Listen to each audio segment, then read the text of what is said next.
Hello दोस्तों, study with concept के इस स्टडी प्लेटफॉर्म पर आप सभी का स्वागत है। तो यहाँ पर चंद्रयान से संबंधित सारे क्वेश्चंस ले लिए गए हैं और आपको पता है कि बीपीएससी का एग्ज़ाम आने वाला है और ये बीपीएससी के एग्ज़ाम के दृष्टिकोण से ही महत्वपूर्ण नहीं है, बल्कि ये जितने भी स्टेट पीसीएस के एग्ज़ाम होते हैं सभी के लिए महत्वपूर्ण है, क्योंकि आप सभी को पता है कि भारत अंतरिक्ष में वैश्विक शक्ति के रूप में स्थापित किया है अपने आप को। तो ये बहुत बड़ी एक तरीके से अचीवमेंट है भारत के लिए।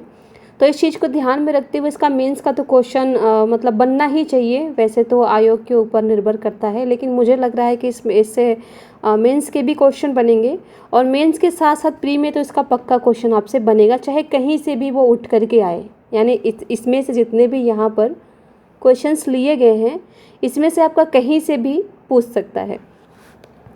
तो सबसे पहले देखिए कि लॉन्चिंग के बारे में अगर हम देखें यहाँ पर, तो इसरो के अध्यक्ष कौन हैं। सबसे पहले ये देखिए, तो इसरो के अध्यक्ष हैं इस टाइम पे एस सोमनाथ। ये आपके लिए इम्पोर्टेंट है। लॉन्चिंग कहाँ से की गई है, तो आंध्र प्रदेश के श्रीहरिकोटा में सतीश धवन स्पेस सेंटर से चंद्रयान 3 को लॉन्च किया गया है। तो ये आंध्र प्रदेश का, उड़ीसा का मत समझ लीजिएगा। उड़ीसा का भी है ना, चांदीपुर ऐसे करके है उड़ीसा का, तो वो मत समझिएगा, क्या पता वो यहाँ पर आपको चांदीपुर दे दे। तो ये ध्यान रखिएगा, उड़ीसा का चांदीपुर से ना होकर के ये आंध्र प्रदेश के श्रीहरिकोटा में सतीश धवन स्पेस सेंटर से लॉन्च किया गया है। समय क्या था, चूँकि स्टेट पीसेस की अगर हम बात करें तो इसमें आपका फैक्ट बहुत ज़्यादा पूछता है, तो इस फैक्ट को ध्यान में रखेंगे कि लॉन्च करने का जो समय था वो था 2:35 दोपहर का समय था। डेट था 14 जुलाई। लॉन्च व्हीकल मार्ग की अगर हम बात करें, लॉन्च व्हीकल क्या था, मार्क 3 था, LVM-3, ये आपसे पूछ सकता है। और तय समय क्या था कि तय समय किया गया था कि 41 दिन यानी 24-25 अगस्त को ये पहुंचेगा। लेकिन कब पहुंचा ये अनुमान ठीक ही है, लगभग बराबर ही है, क्योंकि 23 को ही आपका ये पहुंच गया। तो 24 माना गया था, 24-25, तो ये 23 को पहुंचा है। और ये कल मैंने नोट्स बनाए थे, तो यहाँ पर मैंने लिखा था टुडे, तो ये टुडे उसी को समझिएगा, हालांकि यहाँ पर इसको काट देते हैं। तो 23 अगस्त को उतरा था 6:05 पे, ऐसा बताया गया था। लैंडिंग चांद के साउथ पोल पर हुआ है, तो ये ध्यान रखेंगे कि दक्षिणी ध्रुव पर हुआ है, ना कि उत्तरी ध्रुव पे।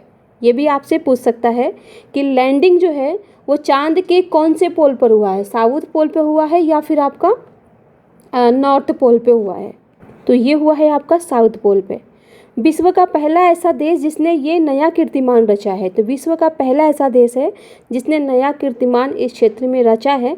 हालांकि इससे पहले 3 सॉफ्ट लैंडिंग करवाए जा चुके थे चांद पे, तो वो देखते हैं। चंद्रमा पर सॉफ्ट लैंडिंग करवाने वाला चौथा देश बना है आपका भारत। तो एक तो ये ध्यान रखेंगे कि चंद्रमा पर सॉफ्ट लैंडिंग करवाने वाला कौन से नंबर का देश भारत बना है, तो चौथे नंबर का देश बना है। इससे पहले अमेरिका, रूस और चीन के द्वारा लैंडर उतारा गया था चांद पर। तो ध्यान देंगे, चीन, अमेरिका और रूस, ठीक है। लैंडर में 4 साइंटिफिक इंस्ट्रूमेंट लगा है, तो ये इंस्ट्रूमेंट काम क्या करेंगे उसे हम देखते हैं। पहला जो इंस्ट्रूमेंट है वो काम करेगा चंद्र कंपन को मापने का। दूसरा जो है वो चंद्रमा की सतह पर किस प्रकार की गर्मी को अपने अंदर प्रवाहित होने देती है, यानी चंद्रमा जो है उसकी सतह किस प्रकार के गर्मी को अपने अंदर समाहित होने देती है, प्रवाहित होने देती है, उसके ताप को मापेगा। तीसरा प्लाज्मा का पता लगाएगा। और चौथा इंस्ट्रूमेंट जो है वो पृथ्वी चंद्रमा के बीच की दूरी को सटीकता से मापेगा कि सटीक एग्जैक्ट दूरी जो है वो क्या है। चंद्रयान 3 मिशन के डायरेक्टर कौन हैं, तो वो हैं मोहन कुमार। ध्यान रखेंगे, अध्यक्ष हैं एस सोमनाथ, डायरेक्टर हैं मोहन कुमार। चंद्रयान 2 के डायरेक्टर, चूँकि ये चंद्रयान 3 से संबंधित क्वेश्चन है तो 2 से भी संभव है, आपसे पूछ सकता है तुलना करके। तो यहाँ पर मैंने इसलिए लिखा था क्योंकि यहाँ पर क्या पता कि डायरेक्टर ऋतु करधाल का दे दिया जाए, जो चंद्रयान 2 की डायरेक्टर रही थी। तो यहाँ पर मैंने इसलिए इसको भी लिख दिया है। तो मोहन कुमार ये चंद्रयान 3 के डायरेक्टर हैं और वैज्ञानिक ऋतु करधाल जो हैं वो हैं चंद्रयान 2 की। इसरो द्वारा LVM-3M4 रॉकेट से चंद्रयान-3 को लॉन्च किया गया है। हमने पहले देख लिया, ये देखेंगे आप, क्योंकि जब चंद्रयान-2 लॉन्च किया गया था तो पूछ लिया गया था कि किस रॉकेट के माध्यम से इसको लॉन्च किया गया था। ये PCS का क्वेश्चन था। यदि आप PYQ सॉल्व करेंगे तो UP PCS के क्वेश्चन में आपको सेम यही चीज़ें देखने को मिल जाएंगी। ऐसे ही क्वेश्चन पूछा है, यही ऑप्शन बनाया है, LVM-2, LVM-4, LVM-3 ऐसे करके आपका वहाँ पर बनाया है। इसका पुराना नाम क्या था? तो GSLV-3 था। मैंने यहाँ पर ये भी लिख दिया है। तो इसका पुराना नाम जो था वो GSLV-3 था। अभी इसे चेंज करके LVM-3 कर दिया गया है। यह 3 चरणीय प्रक्षेपण यान है। तो ये भी ध्यान रखेंगे क्योंकि यहाँ पर कर देगा 2 चरणीय है, तो इस चीज़ से बचेंगे। मैंने जो छोटी छोटी बारीकियाँ होती हैं उन बारीकियों को भी यहाँ पर नोट डाउन कर दिया है ताकि आपसे क्वेश्चन गलत होने की संभावना बिल्कुल हो ही ना। ठीक है, तो ये हो गया आपका। फिर देखते हैं चंद्रयान-3 मिशन की लागत। तो आपको पता ही है BPSC में कुछ ज़्यादा ही ऐसे फैक्टों को उठाता है, तो ध्यान रखेंगे। इसकी जो लागत है टोटल वो है 615 करोड़ रुपए। इसमें ऑर्बिटर नहीं है, ध्यान रखेंगे। ऑर्बिटर क्यों नहीं है? क्योंकि पहले से वो चंद्रमा में मौजूद है।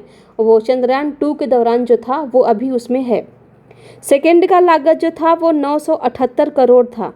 तो ये बहुत ज़्यादा था। और क्यों ज़्यादा था मैंने ये भी लिख दिया यहाँ पर, ताकि आपसे अगर कोई पूछता भी है कि अरे भाई ज़रा ये तो बताना कि चंद्रयान-3 का तो इतने कम में हो गया, चंद्रयान-2 का इतना ज़्यादा क्यों था, तो वहाँ पर आप बताने में सक्षम हो कि इसमें ऑर्बिटर, लैंडर और रोवर तीनों था, जबकि सेकेंड वाले में ऑर्बिटर नहीं है। तो इसका पैसा हमारा बच गया है। इसकी वजह से चंद्रयान-3 में जो यहाँ पर बजट बना है वो 2 की अपेक्षा कम है। इसमें मैंने आपको बता दिया कि लैंडर है, रोवर है, प्रोपल्शन मॉड्यूल है। ये क्या करेगा? ये मॉड्यूल जो है वो धरती से आने वाले रेडिएशन का अध्ययन करेगा। तो ये भी ध्यान रखेंगे, रेडिएशन का अध्ययन करेगा। कुल भार की यदि हम बात करें, चंद्रयान-3 का कुल भार कितना है? तो वह है आपका 39 किलोग्राम, 39,000 किलोग्राम। सॉरी 3900 है, 1000 नहीं है, सॉरी 3900 है। ये 3900 किलोग्राम है ये। ठीक है, 3900 किलोग्राम। उद्देश्य क्या है? तो मिट्टी का पता लगाना, क्या क्या खनिज मिलते हैं वहाँ पर, पानी, वायुमंडल कैसा है वहाँ पर, इन सब चीज़ों के बारे में जानकारी।